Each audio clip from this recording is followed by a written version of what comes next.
What's going on, everybody?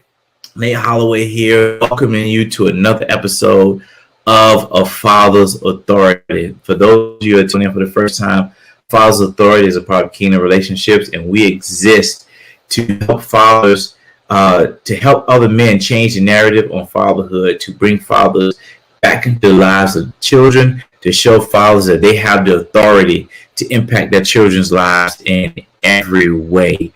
I encourage you to go to iTunes and subscribe. A Father's Authority on iTunes, subscribe, share, and let other fathers know to watch it and can learn from it. But guys, what we do is we bring fathers on, and I interview different dads from all walks of life to help you, men and even single mothers, to help you learn how to raise your children and help you understand as a father your authority in your children's life. And even for single mothers, we help you to understand how to get men that's going to be mentors and be an impact to your father, to your children, and bring them into their lives. But guys, tonight I got my friend, the maestro, my friend, my brother, David Booker. This guy does everything. This is important because this guy is literally my friend. We grew up together practically. We are both from Richmond, VA. We both went to Norfolk State. We lived together. We've been in each other practically most of our lives. And this guy's he thinks about me that you guys don't know. But we're not going to talk about those things tonight. But it's going to be a great interview. And guys, I just want to welcome my friend and my brother, David Booker. DB, what's good, man? What's going on, brother? Great to see you, man. All good, man. So good to see you too, man. So glad to have you. So tell us about David Booker. All right. Dave Booker, keyboardist, musician, graphic and web designer, but more importantly, husband and father of three.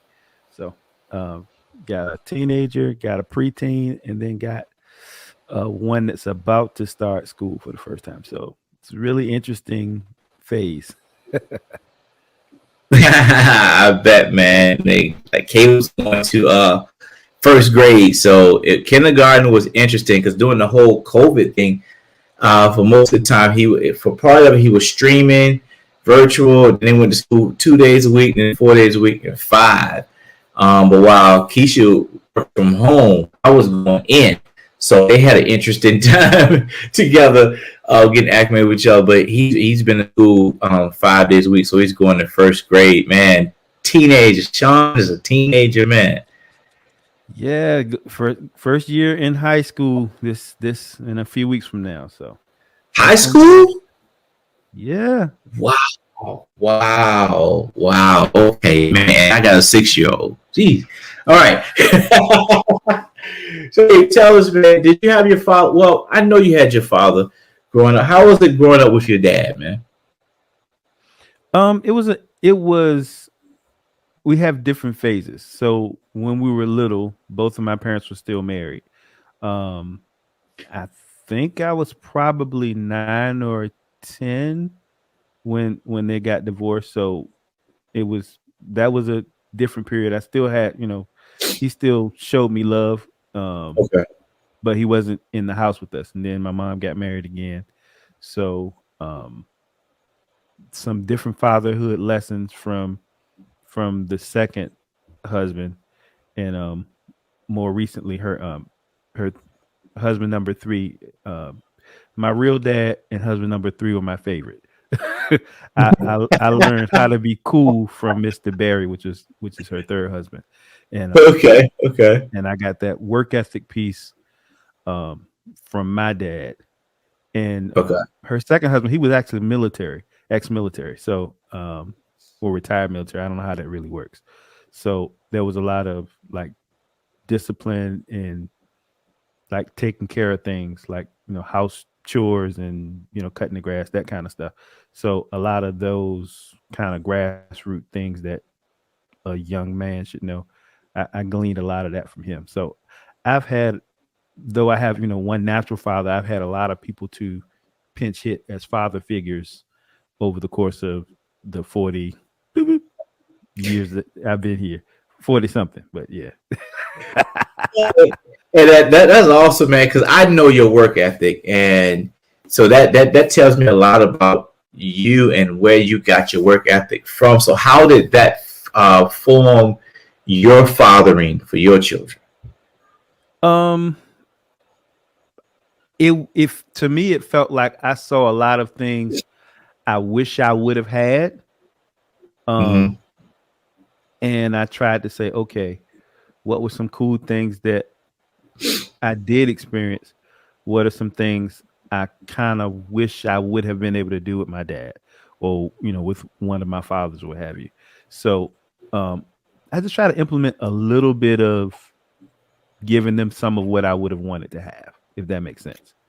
Got you. Makes total sense, man. I do the same thing with Caleb because I didn't have my biological father, never met him in my life, but you knew my godfather, you knew Papa, and the things he taught me. But the being having a father in the house is different than having that person that comes and gets you every day and takes you. But that did influence my father, but a lot of it I do for Caleb things that I wish I did.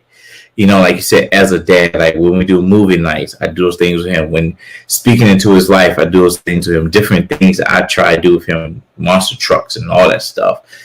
Teach him about entrepreneurship and those things is what those things that I learned from my godfather, and some things I wish that I had from my dad. And I love it, man. So, what does fatherhood mean to you? Oh man, it's an awesome thing to be. Um, being a dad, there's no feeling like it in the world. It's not. Um, I remember like back in the day being single and not married, and running the streets or whatever we did. And certain things were fun, certain things were cool, but it didn't have any lasting. It got stale, it got boring, it got played out or whatever. But being a husband and a father, it's like a residual joy. It just you just every day it's like you're appreciative that you get the opportunity to do it, as Mm-hmm. opposed to um, saying, "Oh gosh, I'm stuck with him," which which that might be some dads' approach. Like, oh Lord, I messed up. What did I get myself into? That just doesn't happen to be my story with yeah.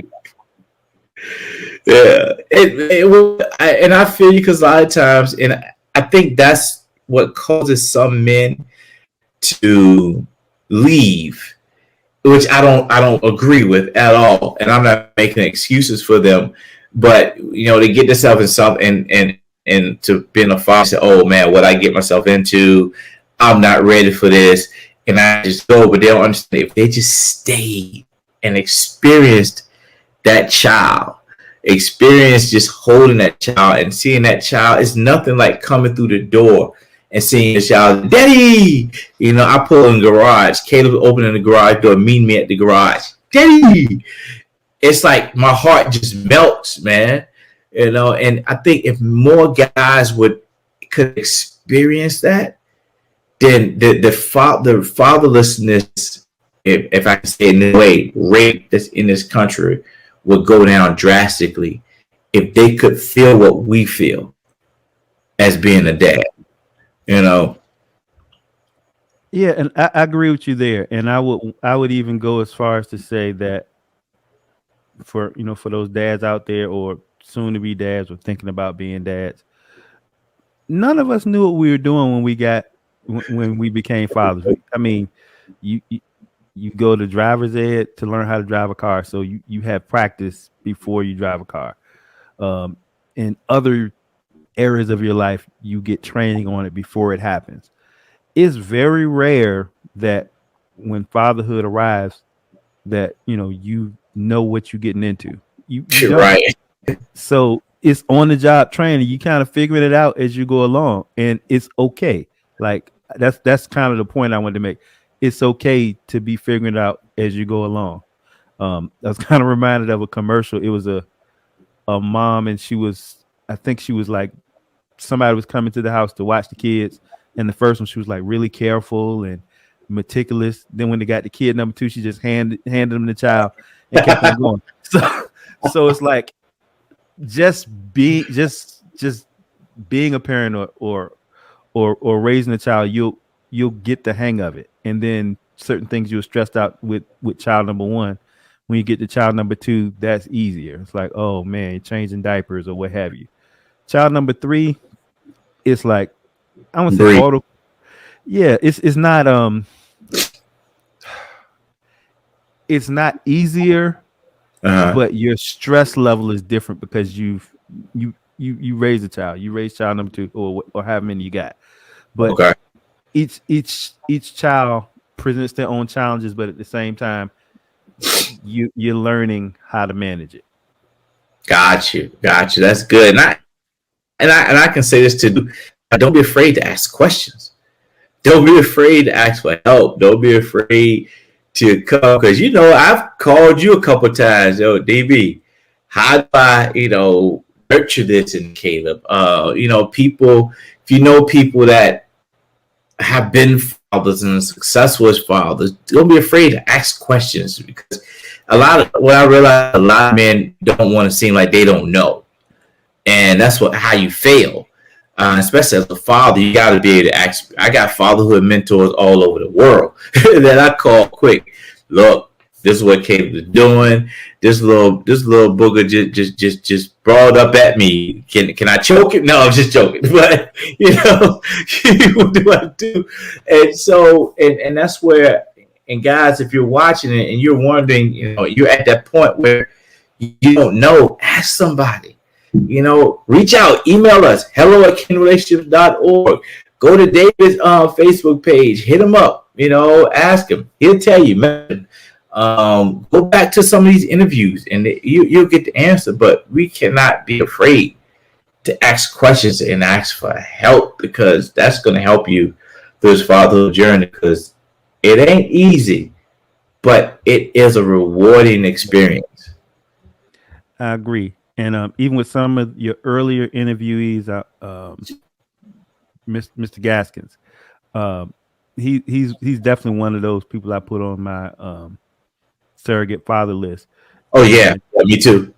And just watching other dads that you consider to be great dads, you can just glean by just paying attention. Really, just absorbing what you're experiencing. It's like, okay, what about this moment feels like a good dad-child relationship, and how can I implement that moment with me and my child? So yeah, things like that. Yeah, and I learned that's one of the things I got from a guy. He's going through the Lord now. Way back when I was younger, I think I was in college or I was a teenager, and it was one of the ministers at my dad's church in Papa's church, and he had disciplined his son. What he did was he said, "Come here, and we need to talk. Here's why I have to spank you. You did this, did that. That's not the way you should do it, and there are consequences to that. Now you have to face the consequence, and I have to spank." After he spanked him, he said, "Now, do you understand why Daddy had to spank you? Blah, blah, blah. Okay, now we can't do that again. I love you." Gave him a hug, sent him on his way. And that stuck with me all my life, for the rest of my life. And I do that with Caleb now, because I see his son now as an adult, but I saw the impact it had on his son as a child and how his son appreciated that. So now, before I discipline Caleb, we talk. But sometimes there's not always be at that moment where you can sit down and say talk. Sometimes you got to grab them and discipline. But afterwards, I'll talk to him and say, "Hey, bud, this is why Daddy had to do that. You cannot do that, because this is what's going to happen if you do that." And I learned that from Papa, because that's things Papa said to me: "Son, if you do this, these are going to be the consequences. This is what's going to happen." I ain't believe him. I did it, and those things happened. So I try to say it with Caleb, and I try to do it. So I love how you said that, and that is the key of watching other dads, like you said. Mr. Gaskin, he's a surrogate father for me too, and that's one of my people I call with fatherhood stuff, with husband stuff, marriage stuff. The dude's a genius. But shout out to Pop Gaskins. But man, I'm learning to watch, like you said, and ask questions. So, what's the best part of being a father, Dave? I would say the individual time with each child, where you really get to learn what they like and what they don't like. Just kind of seeing their little idiosyncrasies that make them unique, and even seeing that kind of develop. For instance, with my oldest, he likes anime, he likes anything karate, he likes video games. With my daughter, she was into this art thing. So drawing, creating things, just like she would rummage, and I'm not being facetious. She would like rummage through stuff that you're gonna throw away to see if she can use it to make something else. Oh wow. Artsy. So she's always trying to, she's just a natural creative. So anything laying around could become an art project. Wow. If you don't claim it. You don't claim it. And then the youngest one, he's like a sponge. So he's still learning what he likes and doesn't like. He tends to be more on the side of caution right now. And if he likes something, he was like, okay, if it's specifically like food, he's like, okay, I'm gonna eat ... And he's hard. It's challenging to get him to try newer things. He's starting to kind of get into it, but if he finds a thing that he likes, he's like, no, I like, whatever this thing is, and that's what I'm gonna eat. And he's like, what you want for breakfast? He wants that exact same thing until he wears it out. And then eventually he'll find something else he likes. But he's like, if he likes something, he's like, okay, I'm gonna kind of stick with this because I know this works. I can count on it. It's consistent. So I'm just kind of seeing, like, I look at that as like his sense of trust and his sense of his need for some things to be particular or some things to be consistent. So so even at 3, 4, 5, he's looking for consistency in his life where he's got control over something that he's like, okay, I'm gonna wake up. When I get up, I'm gonna have breakfast. And I mean, he'll tell you the night before. He's like, okay, tomorrow I want a bagel with no cream cheese, just bagel, or I just want toast, or I'm gonna get what's the thing, Honey Nut Cheerios. He's like, I want Honey Nut Cheerios with milk. Sometimes it's cereal with no milk. So he just likes to, feel like he's got his place in the world. And it's just cool to watch each of them have their individual things that they like and that they enjoy. That's funny. That's funny. And you see that, I see those things in Caleb. But since we're on that topic, I want to I watch you on Facebook. I watch you with Ryan, and I watch you with your kids. And one thing I love about you is how you nurture their individual gifts that they have. I know some dads be out there saying, I don't know what my son is going to do. I don't know what my son is at. I don't know. I'm putting something there. And we all say sports, especially boys and boys. Sports. But I noticed you nurturing the gifts in your kids. How do you do that? Okay, so for instance, like with Caleb, we started Caleb off in soccer. I hadn't planned on putting him in football or basketball because every dad does that. But I want him to try baseball and I want him to try golf. But Caleb loves Minecraft. He loves drawing. The kid builds houses on Minecraft with bathrooms inside and all this stuff. And I'm just like, how are you doing that at this age?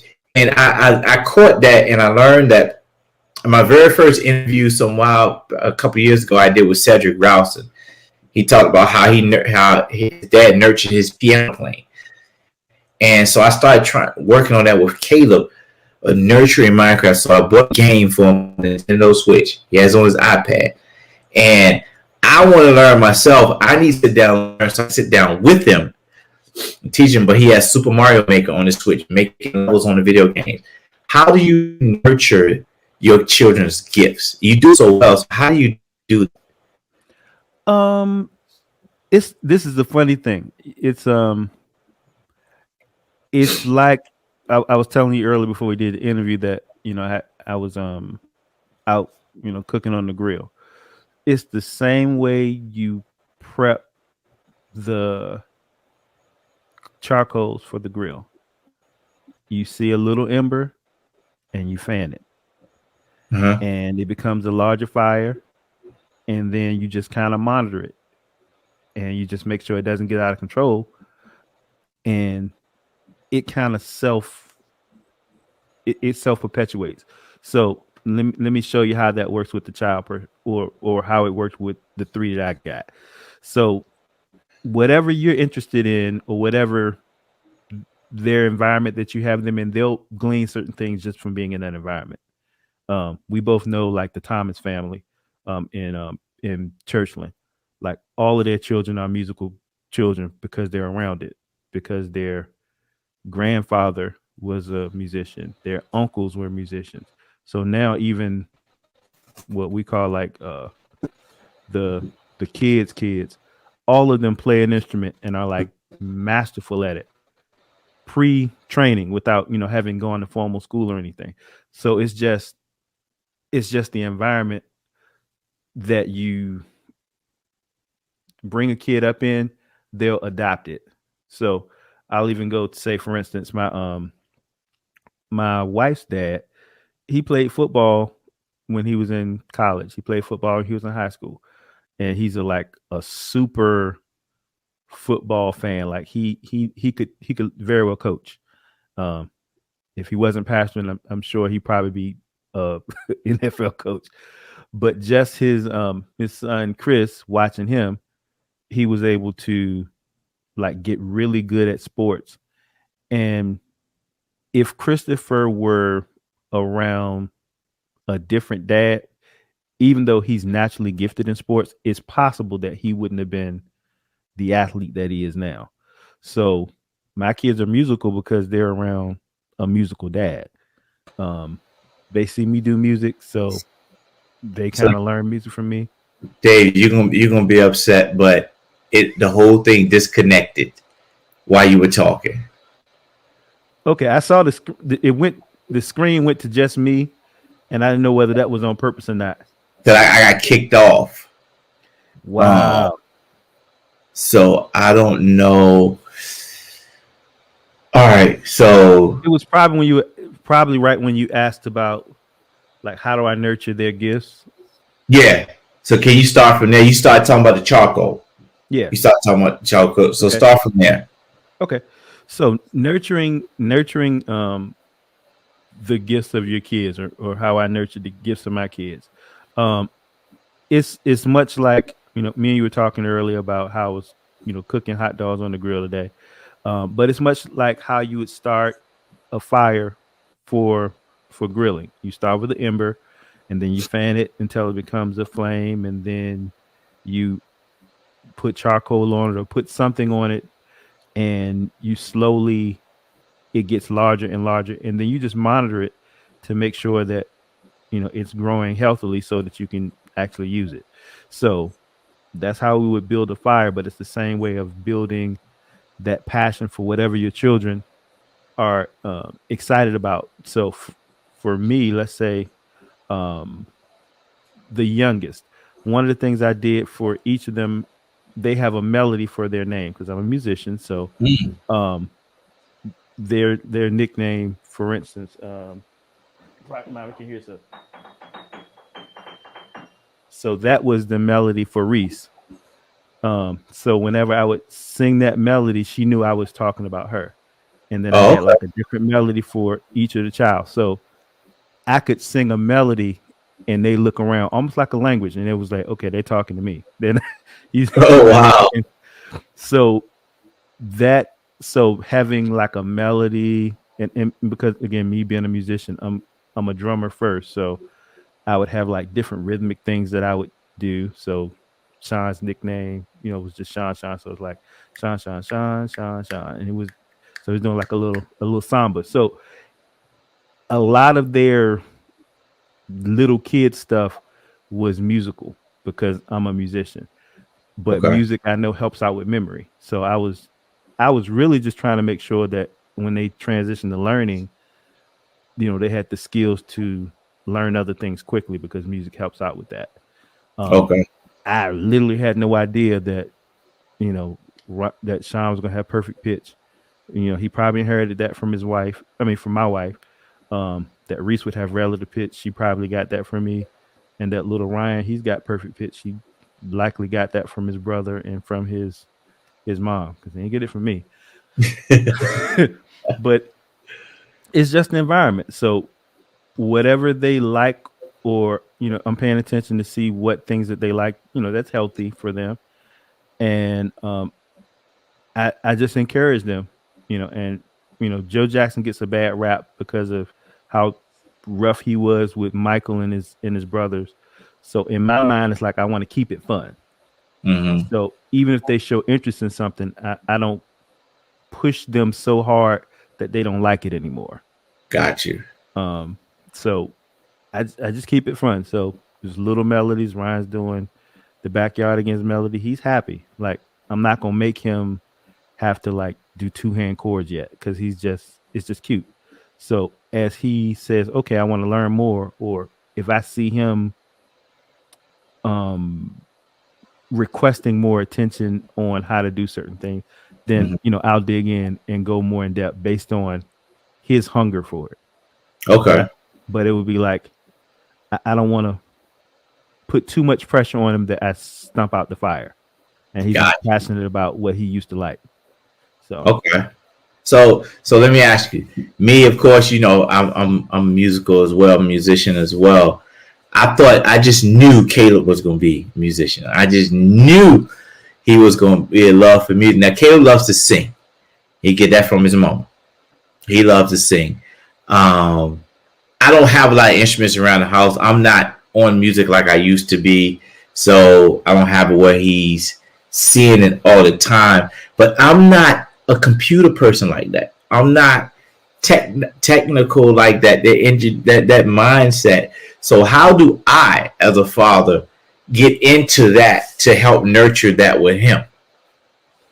that would probably, well, it's the same rules.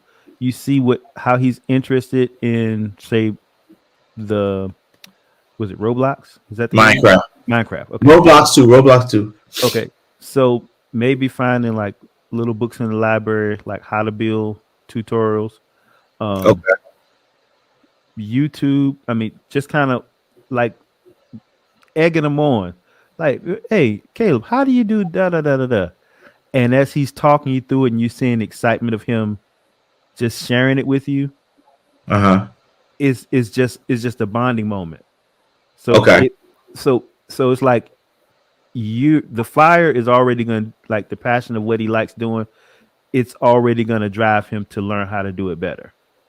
Got you. So it's just to encourage him, to keep him motivated so that he doesn't like gets bored with it and just gives up on doing it.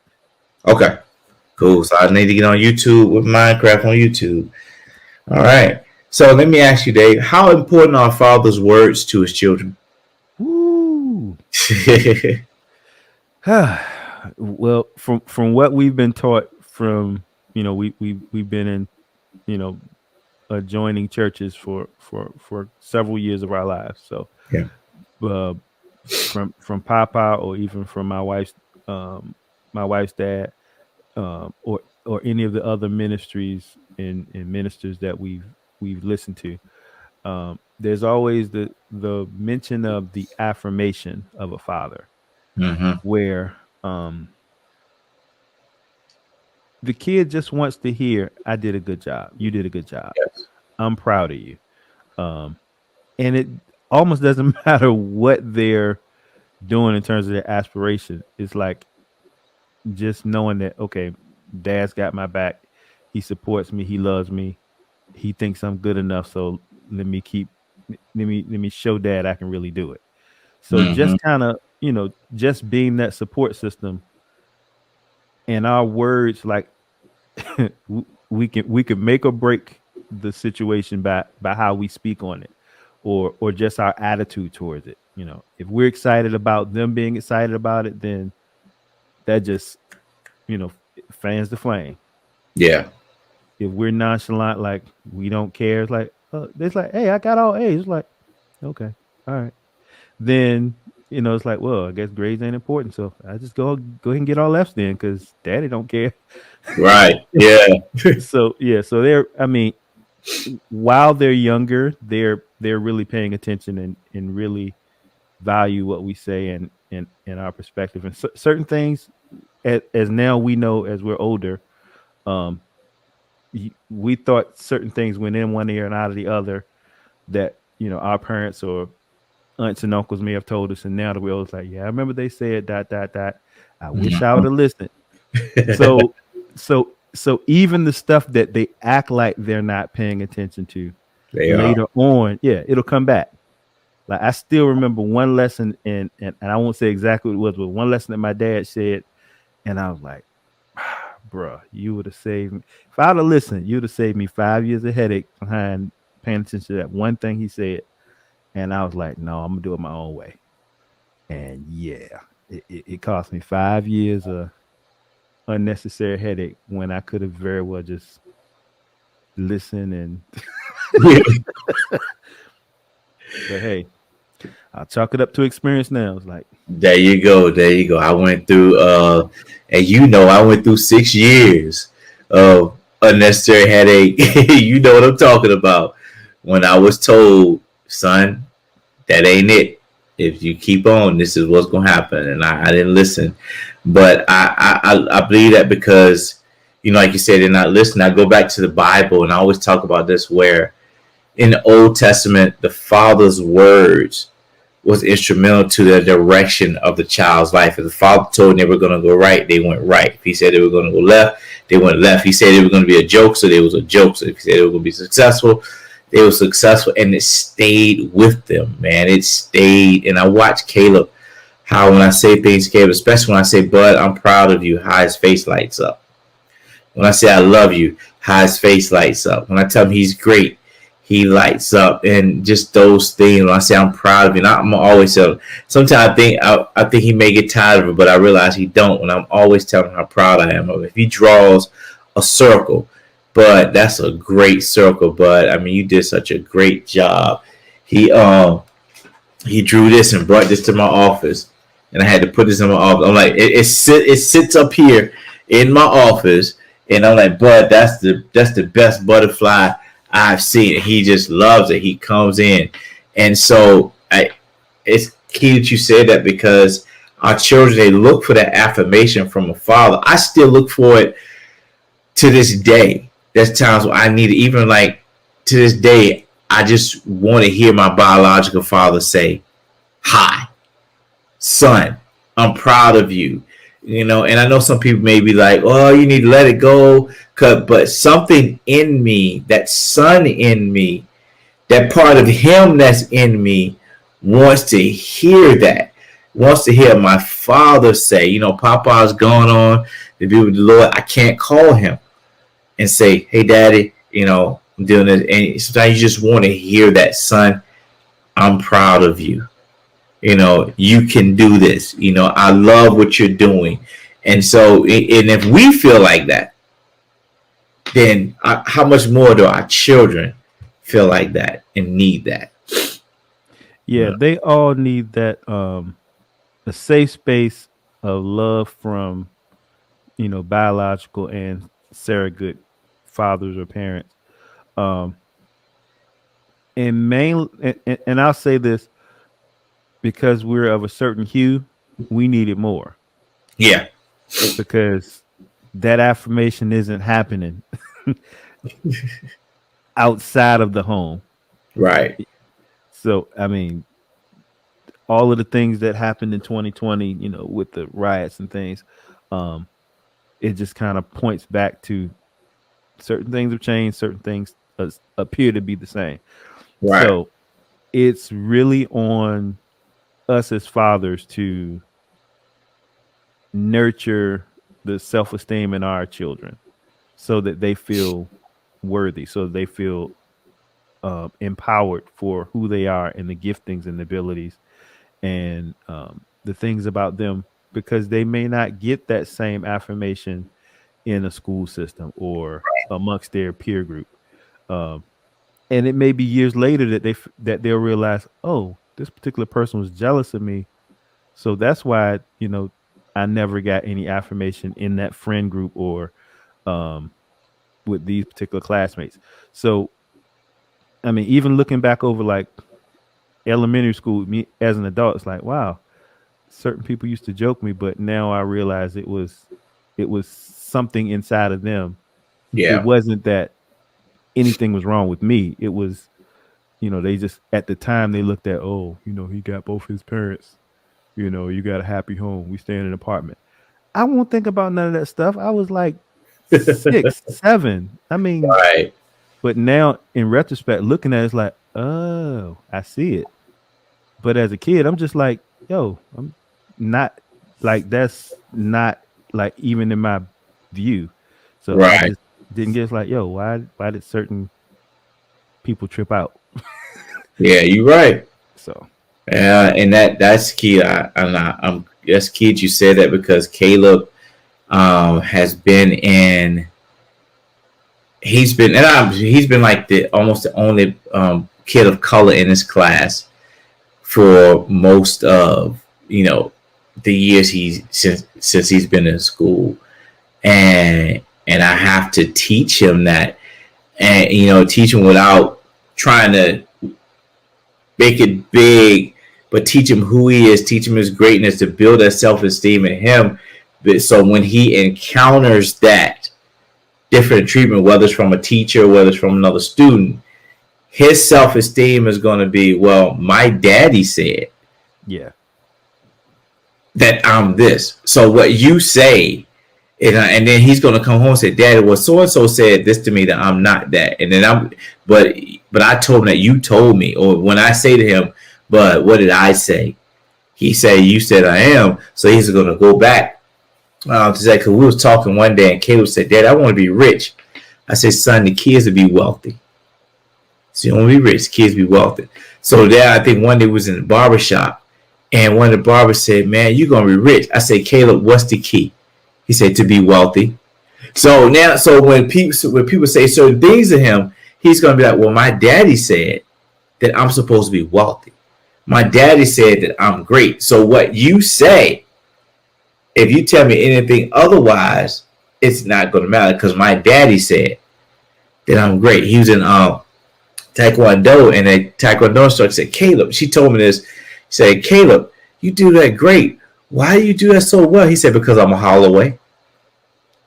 Because I told him, you're a Holloway. That means you're great. Your name is great. He said, because I'm a Holloway. And so when we build ourselves in our kids, so he's gonna grow up saying, I'm a Holloway. That means I am somebody. When Ryan and Sean and Reese, they're growing up, I'm a Booker. They may ask somebody, do you know who my daddy is? My dad is David Booker. So that means and I know your kids. Your kids know who they are. They know that righteousness, because you put that in. Y'all put it in, and I'm putting that in Caleb. And it's so important for fathers to put that self-esteem and build it in their children, because if they do that, their children won't go to school and not be able to handle or deal with that stuff. And I think more dads need to use their words, and use their words to speak, affirm their children, speak those good things at you. Don't tell them they're stupid. Don't tell them they're dumb. Don't tell them not going to be anything. Don't tell them they're an idiot. Don't. And I know some of us dads, that's what they got growing up, but you need to change it. Because if you tell them they're stupid, then they're going to go to school thinking they're stupid. Yeah. So I mean that's man, I could talk about that all night. That's a hot subject for me. Words. But let me ask you, what's the best piece of advice you received from your dad? Whether it's your dad, your inner circle father. What's the best piece of advice you received from your father? Best. Ugh. That's a challenging one to figure out what the best piece of advice would be, but I could share a couple of um fatherly tips that I've caught. Okay. And I say that mainly because my natural father, he's more of a he's less of a talker. He's more Okay. of a doer. So he just kind of you kind of catch it while you're around him. Okay. So his instruction was rarely from okay, step one, do this, step two, do this, step no, that just was never his approach, which probably stems from my grandfather's approach. He was retired military too. I want to say he was in Vietnam or one of those wars, World War II or something like that. Okay. My grandfather. But what I did get would be the work ethic. And I think I got that in the sense of it being a blessing and a curse. Because I experienced my father. I mean, he worked. He always had a job for as long as I can recall until he retired, maybe 2 or 3 years ago. Okay. So, um, so he was working a lot. When we did fun stuff, it generally was like cookouts with his job, or or like it would be like the family reunion, that kind of thing, during the summer. But but I saw that he always was like, okay, I'm working to make sure that you guys are well taken care of. So I did glean that specifically from my father. Okay. Um, Now I says blessing and a curse because once I got married, my wife had to help me out with how to balance that because Gotcha. what I saw, I did what I saw. It's like, hey, work hard, keep 1 to 2 jobs at all times, make sure the money's coming in. Um, and I had to learn how to balance not just working. Gotcha. And yeah, so that was a shift. And as a single person, I didn't have to do that balance, so I could just work, work, work, work, work. Yeah, Okay, you was always working. You were always in the book. Your yeah. head was always in the book. You the only person I know that will read a manual from front to back. Well, I that was a younger me. That was a pre-internet me. So now I watch a video like, Gotcha. and I put it on 2x to play it faster. And if I don't get it the first time, just play it again, still at double time speed, and um, yeah, I learned that way. So Gotcha. I read. I mean, you still want to read something, but Yeah. yeah, as now we're older, and we got the internet. We got Yeah. Yeah. all We you didn't need. have that when we were coming up. So. Yeah, so all you had was the book. It was like Right. you couldn't call to get help with anything. So yeah. Yep. So that's awesome, man. So what's an important piece of advice you've given to your children? Um, don't give up. Okay. Like Okay. like press through. Sometimes okay, you're gonna get frustrated when you're trying something. You might fall flat on your face and it just may not work. And that's fine. It's okay. Like just keep trying. As long as you are moving forward, you're getting better. And that was probably something I got from my piano instructor at NSU, Ernest Brown, Dr. Ernest Brown. Because when I got there, yeah, I was garbage. Like I was not good at all. Dave, come on, No, man. no, he'll tell you. Man. He, Well, he well, that's probably on to Dr. Brown standard, but I know you, bro. yeah, he Yeah, no, so, he told me to my face. He said, "Son, I think you need to change your major to something else." But by him doing that, and I don't know whether he was a psych major or what, but he made me so mad. I was like, I'm gonna practice every day. I was doing 8-hour days practicing that summer. And when I came back sophomore year, I was like, I went right to his office. I was like, I'm gonna show him I can play. And I ain't had no more problems out of him. But he taught me a lesson. It's like, hey, it's okay to suck at first. Just own it. It's like, yeah, you weren't good. Just own it. Yeah, you was garbage. But don't stay garbage. Keep working. That's good. That's good. That's good. That's one of the things that I learned from you myself and playing with you with drums and everything. Because when I was coming up, your looks at when you do something that's you get a lick that's you. But you always said to me, you said, man, just keep practicing. If you practice at least 20 minutes a day, you get better. Practice at least 20 minutes, and I use that theory in everything I do to this day, man. And I want to tell you, I tell at our church, I was the music director for a spell, and the drummer. He had only been playing drums for a short time, and I gave it to him. I say, let me tell you, one of my boys told me 20 minutes a day, 20 minutes a day. 20 minutes a day. I'm using that with Caleb. I'm using that with myself. I'm telling you that stuck with me. I want to tell you that too. That's a piece of advice I learned from you. That 20 minutes a day. You said if you do 20 minutes a day every day, you'll get better. And so I use that whether I'm reading, whether I'm learning about stocks, whether I'm learning about just different business stuff and things like that. Spend 20 minutes a day on it, and it's helped. So I take that piece of advice from you too. Don't give up. But that's a piece of advice I learned from you. Short plug on that, man. I hadn't had a chance to tell you thank you for that, but yeah, that piece of advice has helped me through some years and in life. So, and I love that how you said don't give up, because I'm going to use that, because like with Caleb hates to lose. He hates to not be able to do something, and he'll get frustrated and not want to do it anymore because he can't figure it out. And I've been, telling him, buddy, it's okay. You're not going to win every time, but it's good to strive to win every time. But if you fail, then you learn how to do it again without failing, because he'll get mad if he can't win the game. But if he do something wrong, if he can't figure out how to do it, he just gets frustrated. And I have to use that with him. Don't give up.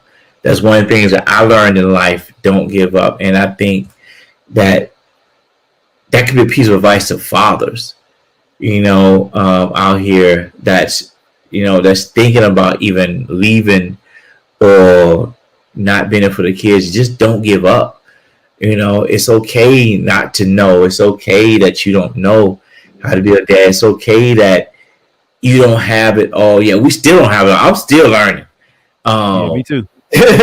What to do as a father, and you're going out from what I've learned in all my interviews I've done, that we're always going to be learning. I've interviewed men with grown children, with grandkids, that they say at every stage in life they're still learning different things. And one thing I realize is that we're gonna be learning to be a dad, but we just can't give up. So guys, if you're watching, you can't give up. Just keep pushing. So with that being said, Dave, at this part of the interview, what I do is I give you the opportunity to impart something into the dads that's watching, to the dads that's listening, however you want to do it. If you want to pray over them, if you want to impart something, if you want to give some advice, if you want to play a chord for them, maestro. I'm just kidding. But whatever you want to do, however you want to take this moment and talk to the dads that's watching, and give them what's on your heart. All right. So all of us dads out here, man, we a team. We together on this. None of us have it completely figured out. We work together. We gotta work together. Um, you're strong by reaching out to other dads to get help, to ask questions. It doesn't make us weak. It doesn't make you any less of a man to say, I don't have all the answers. Because none of us do. So that's point one, bro. we all figuring this out together. Yeah, there's some great books out there. Yeah, some great mentors, some great leaders. The Bible, there's a Scott Anderson. He's got a great book about fatherhood. But really, just find great dads that you know, and just ask questions. Like hang out with them. It could be like an uncle. You know, pick your uncles. Not every uncle. You know what I mean without saying it. Uh, pick the uncles that got some sense, and just ask questions. And listen and take notes, and then find ways to implement that. The other component that we always forget, because I mean we're talking about father's authority, but you have a wonderful, beautiful wife that sees or possibly sees some things that you may not see, and she might help to. She's there to help you, so you're not alone. You have your responsibilities, you have your role as a dad, but know that you know you had help making the child, so you have help with figuring out how to be the best parent that the child needs. So, yeah, you're not by yourself. We got your back. We got each other, and there's nothing wrong with asking for help. Awesome, man. Dave, guys, just listen to him. Ask for help. I pound that in on every interview. Don't be afraid to ask for help. Don't be afraid to use your resources. Don't be afraid to use your tribe. For those dads that are married, or you have your child's mother with you, you're with your child's mother, you have a partner, you have someone that can help you. Those of you that are not, there's someone out there that can help you. You can find someone that can help you. Reach out to us here. Just if you have any questions, email us at hello@kingdomrelationships.org, and we could, we give you the questions, answer your questions. We'll do the best. If I don't know the answer, I'll reach out to guys who got the answer, who can give it to you. Dave is one of them. Other guys, I'll reach out and get those answers for you. So if you have any questions, just email us at hello@kingdomrelationships.org, and we can help you get the answers to those questions. But guys, Dave, thank you, man. Thank you for being on tonight, man. It was great. We thank you guys for joining again. If you have any questions, if you have a topic that you want to talk about, if you have a dad you think we should interview, it's going to be a great interview. Again, email us at hello@kingdomrelationships.org. If you want to see this or any other interviews again, just go to our website at www.kingdomrelationships.org, and you can see all the interviews. It'll connect to our YouTube page, or you can go to our YouTube page. Guys, go to iTunes, subscribe, look for A Father's Authority on iTunes, subscribe to the podcast, share it, and leave us a review. You actually go and leave us a review. Let us know what you think. Let us know if there's anything. Good reviews now. Give me good reviews. We strive for 5, all right? But let me know what you guys think, and let me know what you guys want to talk about. Follow us on Instagram. Follow us on Facebook. Guys, we love you. Thank you for being on tonight. Until next time, until we be back, be victorious.